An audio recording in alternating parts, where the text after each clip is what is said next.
Hello dear students, how are you? I hope you are fine. Welcome to my channel Law Scholars and Legal Issues. I am Vanita Prashar. मैं इस evidence act की इस one liner की series में next chapter लेके आई हूँ, next video लेकर आई हूँ. This is the last video of Indian evidence act one liners. ये जितना मुझे उम्मीद है आपको ये हेल्पफुल रहा होगा. जो भी कंपटीशन की तैयारी कर रहे हैं, एडीए की जो तैयारी कर रहे हैं, उनके लिए अच्छा होगा. अगर फिर भी किसी को कुछ कन्फ्यूज़न है तो आप मुझे कमेंट ज़रूर कीजिएगा. आज के इस वीडियो में मैं ये भी आपको कहना चाह रही हूँ कि अगर आपको लगता है कि मुझे आईपीसी की भी वन लाइनर्स आपको करवाने चाहिए तो आप मुझे कमेंट करिएगा. अदरवाइज़ फिर मैं डिटेल्ड वीडियो बनाऊंगी, वन लाइनर्स का कंसेप्ट लेकर नहीं आऊँगी. यदि एक भी कमेंट आ जाता है और ये कहते हैं कि मैम हमें वन लाइनर आईपीसी भी करवा दीजिए, ये हमारे लिए हेल्पफुल हो रहे हैं, तो मैं आपके लिए आईपीसी का भी वन लाइनर करवा दूँगी. तो चलिए स्टार्ट करते हैं आज का लेक्चर. अब ये बात कर रहा है does not extend to will. ये कौन एक्सटेंड नहीं कर रहा विल के ऊपर? सेक्शन 90. जो प्रजम्पशन है under section 90 is not extendable to.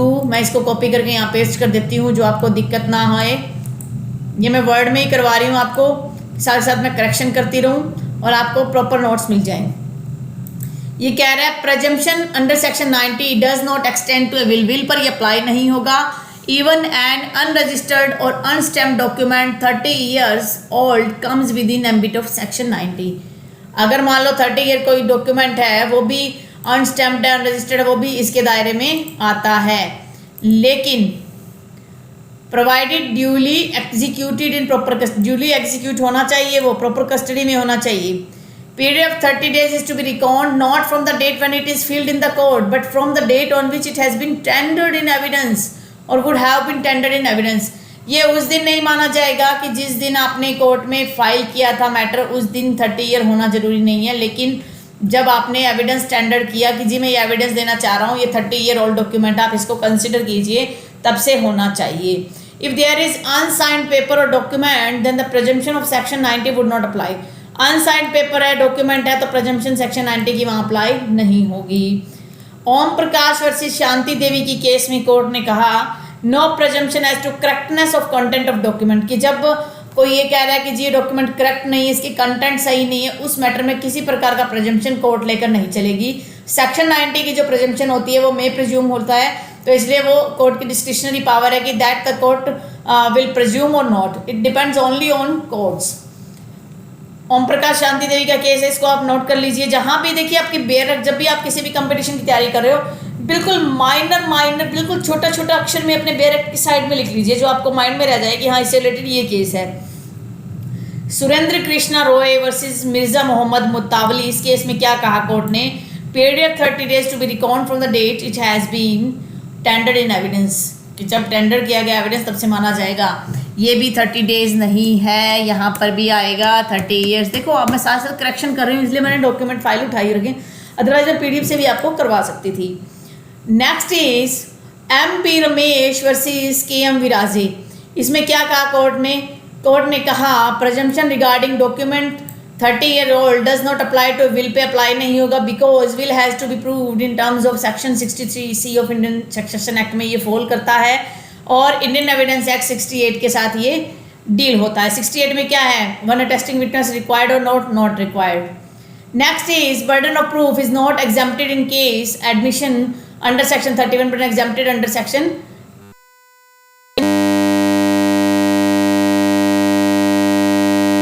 क्या है, सॉरी सेक्शन 58 क्या है, उसको निकालिए. वो कहता है कि facts admitted need not be proved. जो फैक्ट आपने एडमिट कर लिए, जो फैक्ट आपने कोर्ट में स्वीकार कर लिए, उसको आपको कहीं भी प्रूव करने की जरूरत नहीं है. सेक्शन 80 बात करता है पोस्ट ट्रायल स्टेटमेंट की. Rule of procedure and applicable on judicial confession. ठीक है, ये चीज़ें दोनों पर मैटर करता है. Section 31 is applicable on extra judicial confession. Section 31 तब अप्लीकेबल होगा जब एक्स्ट्रा जुडिशियल कन्फेशन होगा. Section 59 and 60 depends upon senses of witness. Section 59 और 60 जो है वो सेंसेस की बात करता है कि विटनेस ने क्या उसे प्रॉपरली सूंघा था, सुना था, बोला था, उसकी ये बात कर रहा है. Oral evidence must be based on any one of the sense. किसी भी एक सेंस पे होना चाहिए. अगर आप सेक्शन 59 पे जाते हो, वो ये कहता है कि proof of facts by oral evidence. Oral evidence से आप अपने फैक्ट्स को प्रूव कर सकते हो.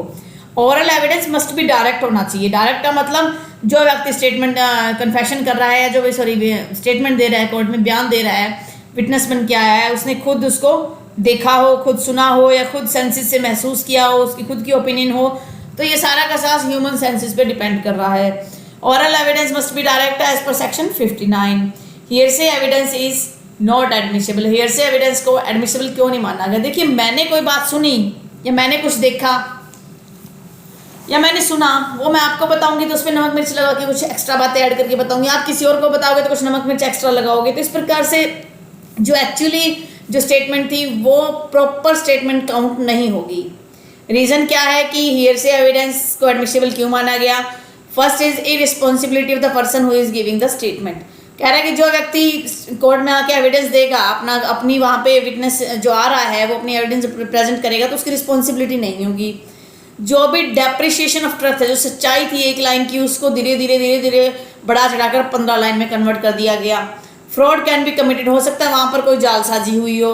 Tendency to distract legal inquiries, और एक प्रवृत्ति बन गई है कि जो भी कानूनी जो सिस्टम है उसको हम डिस्ट्रैक्ट करें, अपने दायरे से भटकाएं।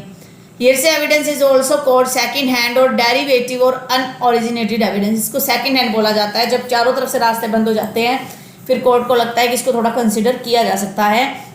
हियरसे एविडेंस के भी कुछ एक्सेप्शन है जहाँ पर हियरसे एविडेंस को माना जाता है। ये है आज का हमारा final lecture. Indian evidence act 1872 one liner complete हो गया है। सॉरी, आप अपनी ओपिनियन दे दिएगा, ओपिनियन के बेस पर मैं नेक्स्ट वीडियो तैयार करूंगी। अगर आपको आज का वीडियो अच्छा लगा है तो वीडियो को लाइक कीजिए। अगर आप मेरे चैनल पे न्यू हो और फर्स्ट टाइम इस वीडियो को देख रहे हो तो मैं रिक्वेस्ट करती हूँ कि मेरे चैनल को सब्सक्राइब कर लीजिए और अपनी हेल्थ का भी ध्यान रखिए। Stay happy, stay healthy. Thank you for watching and have a nice day.